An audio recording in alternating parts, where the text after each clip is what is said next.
Il-Viċi Kap Nazzjonalista David Aġus ma kienx fost il-ftit deputati tal-Partit Nazzjonalista li intervjenew fil-Parlament dwar ir-riforma fil-liġi li tirregola l-użu responsabbli tal-kannabis.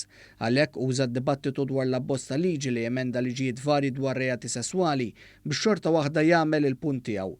Fuq smesh, Aġus kien fost tal-ewwel indika vot kontra din il-liġi. Kif ħan il-leġisla jiena fuq xi ħaġa li jien m'għandix esperjenza dwarha. Jien bħala deputat parlamentari li ħanat il-vot tiegħi biex tgħaddi u ma tgħaddix xi ħaġa li tista' twassal għal ċertu problemi.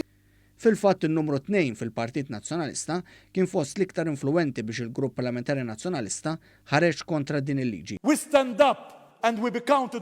Fl-istess ħin f'diskors imqanqal David Aġus qal li huwa l-Gvern li ma jafx fejn hu sejjer.